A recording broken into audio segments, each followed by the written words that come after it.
Saya tidak dapat menemukannya. Maria, dia menghilang dari biara lagi. Mungkin kita seharusnya memasang lonceng sapi di lehernya. Saya telah mencarinya di semua tempat yang biasa. Mengingat itu Maria, saya sarankan Anda mencari di tempat yang tidak biasa. Pada tahun 1964, saat syuting The Sound of Music, satu suara menyebabkan kekacauan di lokasi syuting dan hampir menghancurkan salah satu adegan film yang paling berkesan. Itu tidak tragis, itu bahkan tidak dramatis, itu hanya lelucon, terlalu banyak lelucon, begitu banyak lelucon sehingga semua orang tidak bisa menahan ekspresi wajah datar. Pengambilan gambar demi pengambilan gambar menjadi kacau. Studio menghabiskan ribuan dolar untuk mencoba memperbaiki masalah tersebut, lalu memutuskan untuk menutupi cerita tersebut sepenuhnya. Selama beberapa dekade, cerita itu terkubur hingga Julie Andrews akhirnya mengatakan kebenaran di acara televisi tersebut.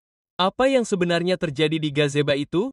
Dan mengapa Christopher Plummer, yang membenci film tersebut, setuju untuk tetap diam? Untuk menanggapi hal itu, kita harus melihat kembali bukan ke Salzburg atau bahkan ke Broadway, tetapi ke Jerman Barat selama tahun 1950-an, di mana sebuah film keluarga kecil membuat dunia menjadi liar. Eropa jatuh cinta. Itu dimulai pada pertengahan tahun 1950-an ketika autobiografi Maria von Trapp, kisah penyanyi keluarga Trapp, ditemukan oleh para pembuat film Jerman. Pada tahun 1956, sutradara Wolfgang Leiner memproduksi It Trapp Family dan kemudian sekuelnya pada tahun 1957. Itu adalah produksi dengan anggaran rendah, sentimental, sangat bernuansa Eropa, tetapi berhasil. Jerman pasca perang adalah negara yang perlu disembuhkan. Orang-orang mendambakan kisah-kisah tentang harapan, keluarga, dan kelangsungan hidup. Sebuah kisah tentang keluarga Austria yang memilih musik dan cinta daripada teror bergema dalam. Kedua film tersebut menjadi hit box office di Jerman Barat, kesuksesan terbesar pada masanya. Keajaiban itu menular ke berbagai negara dan bahasa dengan cepat. Itu menjadi hit di Amerika Selatan. Orang-orang Eropa dari Italia hingga Skandinavia sangat menyukainya. Tetapi ketika film-film itu tiba di Hollywood, tanggapannya dingin. Para eksekutif studio Amerika percaya bahwa film-film itu adalah produksi sekolah menengah atas, norak, sentimental, dan terlalu asing. Tidak ada yang peduli, tidak seorang pun, sampai sutradara pemenang Tony Award, Vincent Gedon, menayangkannya. Awalnya, ia bereaksi dengan cara yang sama seperti orang lain. Canggung, kikuk, dan terlalu manis. Namun kemudian ia melihat sesuatu di balik hal-hal yang kasar. Di balik pembuatan film kuno terdapat kisah yang menyentuh hati. Dan Donna Hugh melakukan sesuatu yang tidak berani dilakukan orang lain. Anda tidak dapat memfilmkan ini. Anda harus memproduksinya, sebuah musikal Broadway untuk Mary Martin. Kalimat itu memicu serangkaian peristiwa yang akan mengubah buku sederhana Maria von Trapp menjadi salah satu musikal terhebat sepanjang masa. Namun, itu tidak akan pernah terjadi jika Maria sendiri tidak membuat salah satu keputusan bisnis terburuk dalam hidupnya. Kesepakatan senilai $9.000. Maria von Trapp bukanlah pemain Hollywood. Ia tidak memiliki pengacara, agen, penasihat hiburan. Ia adalah seorang janda yang berusaha menafkahi keluarga besarnya. Jadi, ketika produser film Jerman datang pada awal tahun 50-an dan ingin membeli kisah hidupnya, dia menjual haknya dengan biaya di muka hanya $9.000. Bahkan jika dibayar tunai seharga $50, jumlahnya tidak besar. Jika disesuaikan dengan harga saat ini, jumlahnya sekitar $14.000. Hasil yang bagus, tetapi tidak seberapa jika dibandingkan dengan apa yang akan terjadi. Yang terburuk, dia telah menandatangani lebih dari yang dia tahu. Ketika Hollywood kemudian datang dan ingin membuat film berdasarkan cerita yang terinspirasi dari bukunya, Maria menolak untuk membiarkan mereka mengubah ceritanya. Tidak ada penghilangan selektif, tidak ada pengaburan. Jika Von Trapp akan digambarkan, mereka akan digambarkan dengan sebaik mungkin. Sementara itu, Richard Halliday dan istrinya, bintang Broadway Mary Martin, sedang mencari produksi panggung besar mereka berikutnya. Mereka terpikat oleh kisah Maria.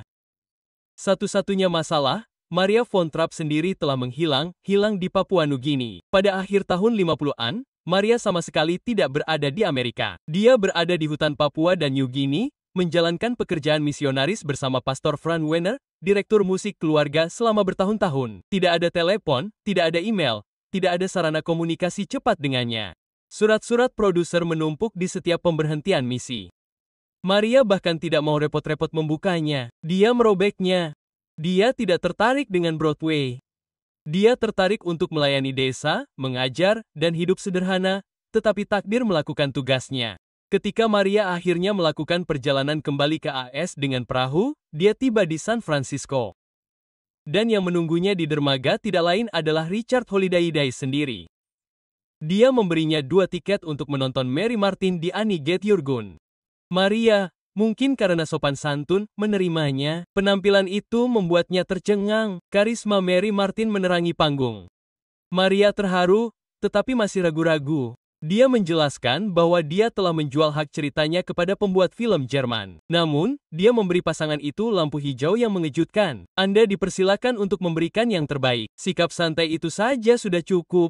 Roda sejarah Broadway mulai berputar. Rodgers dan Hammerstein mengubah permainan. Awalnya, para produser mempertimbangkan untuk menggunakan lagu-lagu rakyat klasik Austria yang diselingi dengan beberapa lagu pertunjukan Broadway baru untuk menyatukan produksi. Namun, ketika mereka meminta Richard Rodgers dan Oscar Hammerstein untuk menyumbangkan beberapa lagu, pasangan terkenal itu mengungkapkan diri mereka dengan tegas, semua atau tidak sama sekali. Mereka tidak ingin musik mereka bersaing dengan balada Austria. Jadi, para produser membatalkan rencana untuk menyela lagu-lagu rakyat. Rodgers dan Hammerstein akan mengubah seluruh skor. Dan skor itu sungguh luar biasa. Do-Re-Mi, Hal-Hal Favoritku, Adalvis, Climb Every Mountain, lagu-lagu yang akan bergema selama berabad-abad.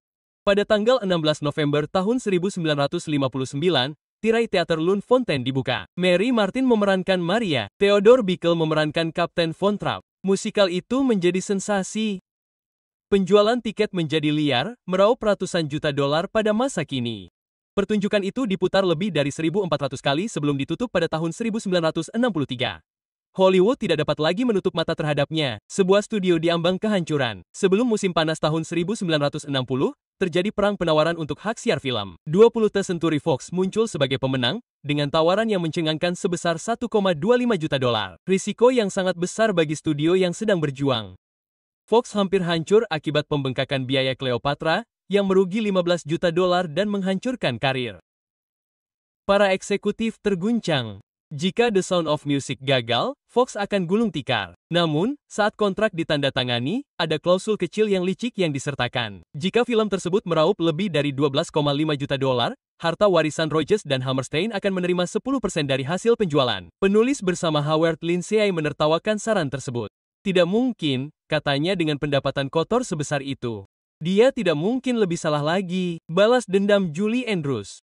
Julie Andrews saat itu sudah menjadi sensasi Broadway dengan My Fair Lady.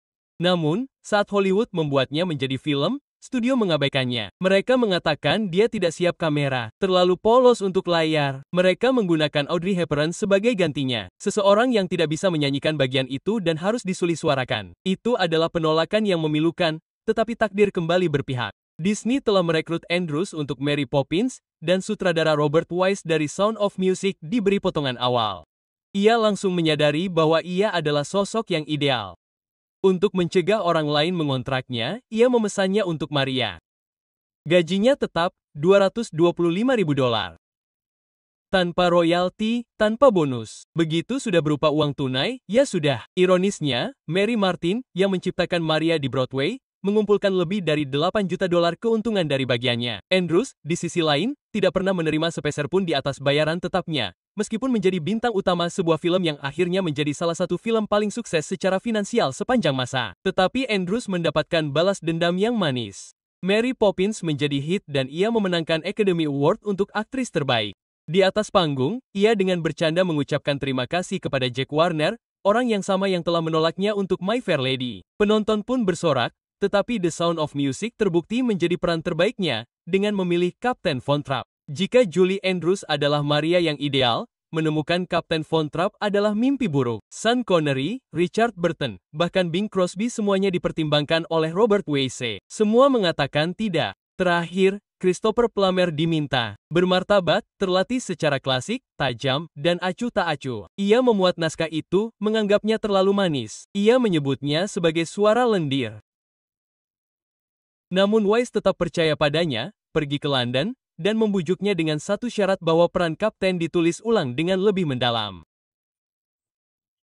Ketentuan itu memunculkan Adalvis yang disusun secara khusus untuk memberi Von Trapp momen kelemahan. Meskipun demikian, Plummer membenci peran itu. Ia minum sepanjang syuting. Dalam nomor konser perpisahan, sebuah adegan dengan salah satu momen paling emosional dalam film itu, ia mabuk. Namun penampilannya menyentuh jutaan orang. Menariknya, ia sendiri mendapat cek tetap. Tidak ada royalti, tidak ada bagian dari keuntungan. Seperti Andrews, ia mengantongi jauh lebih sedikit daripada biaya produksi film tersebut. Memilih anak-anak Von Trapp adalah pencarian yang berlangsung selama beberapa bulan. Ada ratusan audisi. Remaja Mia Farrow mencoba 3 kali untuk Lee Seal, tetapi ditolak karena dianggap manis, tetapi tidak menarik. Charmaine Char, yang saat itu berusia 21 tahun, memerankan Liesel yang berusia 16 tahun. Seorang siswa sekolah menengah, Kurt Russell, dan Patty Duke serta Terry Garr mengikuti audisi untuk peran lainnya. Nicholas Hammond akhirnya memenangkan peran tersebut. Bertahun-tahun kemudian, ia menjadi Spider-Man live action asli di TV. Anak-anak itu langsung cocok satu sama lain, dan Julie Andrews, persahabatan dengan mereka bertahan selama beberapa dekade. Apa yang terlihat di layar adalah kedekatan yang tulus. Box office mengambil alih dunia. Tidak ada yang meramalkan apa yang terjadi selanjutnya ketika The Sound of Music dirilis pada tahun 1965. Dalam kurun waktu 18 bulan, film tersebut menggulingkan Gone with the Wind, yang telah mendominasi box office selama hampir 3 dekade. Film ini meraup lebih dari 286 juta dolar. Nilai uang tahun 1960-an yang sebenarnya tidak disesuaikan dengan inflasi. Itu berarti hampir 1 dari setiap 12 jiwa yang masih hidup membeli tiket melintasi desa-desa yang belum memiliki listrik ke kota-kota besar. Lagu-lagunya menjadi viral dan kemudian memenangkan 5 penghargaan malam Oscar termasuk film terbaik dan sutradara terbaik. Film ini bukan lagi sekadar musikal ringan yang sembrono. Itu memang bencana di gazebo, tapi di luar kamera, salah satu adegan paling romantis gagal total. Adegan cinta Maria dan Kapten yang terkenal di gazebo telah menjadi klasik, tetapi lampu busur karbon yang menciptakan efek cahaya bulan mengeluarkan suara. Suara yang persis seperti kentut. Dengan setiap gerakan mendekat oleh tukang ledeng untuk mencium Andrews F, mereka mencoba 20 kali pengambilan gambar. Masing-masing dari mereka hancur oleh tawa. Pada akhirnya, Robert Wise membatalkan rencana awal dan memfilmkan siluet yang menutupi wajah mereka. Apa yang tampak seperti mimpi dan disengaja sebenarnya adalah pengendalian kerusakan. Fox menutupi cerita tersebut, menginstruksikan para pemain dan kru untuk tetap diam. Tidak ada yang tahu selama beberapa dekade sampai Julie Andrews membahasnya di sebuah acara bincang-bincang bertahun-tahun kemudian. Bahaya nyata di lokasi syuting. Syutingnya tidak selalu menyenangkan. Great Lake kecil, diperankan oleh Kim Cart yang berusia 5 tahun, hampir tenggelam selama adegan perahu. Dia tidak bisa berenang dan ketika perahu terbalik, dia tenggelam 2 kali sebelum ditarik keluar. Dia memuntahkan air danau dan mengembangkan rasa takut berenang seumur hidup. Julie Andrews sendiri juga tidak terkecuali. Selama pengambilan gambar padang rumput pembuka, sebuah helikopter melayang hanya 20 kaki di atasnya. Setiap kali downdraft mendorongnya ke rumput, dia terjatuh berulang kali, lalu harus muncul sambil tersenyum seolah-olah tidak terjadi apa-apa. Film itu tampak ajaib, membuatnya tampak seperti selamat dari kesengsaraan Plumber. Bagi Plumber, penderitaan itu tidak terbatas pada fisik. Dia membenci sentimentalitas film itu. Dia kesal karena terjebak di Salzburg, minum berlebihan, dan kesal karena suara nyanyiannya digantikan oleh Billy. Dia mengejek film itu sebagai SNM selama beberapa dekade. Namun di kemudian hari, setelah dewasa, dia mengakui bahwa film itu telah memikatnya. Perjudian yang menyelamatkan sebuah studio. Fox mempertaruhkan segalanya pada The Sound of Music. Dengan Cleopatra yang hampir membuat mereka bangkrut, kegagalan akan menghancurkan studio tersebut. Sebaliknya, kesuksesan film tersebut tidak hanya menyelamatkan Fox, tetapi juga mereformasi musikal Hollywood tersebut. Apa yang dimulai sebagai surat yang robek di Papua dan New Guinea berakhir sebagai salah satu film yang paling dipuja di dunia. Dan meskipun para pemainnya menderita kontrak yang tidak menentu, ketakutan karena tenggelam, helikopter, dan lampu yang menyala-nyala, hasil akhirnya adalah keajaiban film yang sesungguhnya. Dan itulah ironi dari The Sound of Music. Sebuah film yang dibuat dengan kesalahan yang nyaris tidak disengaja dan pemeran utama yang enggan menjadi salah satu karya seni yang paling membangkitkan semangat, optimis, dan tangguh yang pernah dibuat. The Hills mungkin hidup dengan musiknya, tetapi di balik kamera, mereka hidup dengan kekacauan, tawa, dan hampir terjadi bencana. Namun entah bagaimana semuanya menyatu menjadi sebuah film yang luar biasa.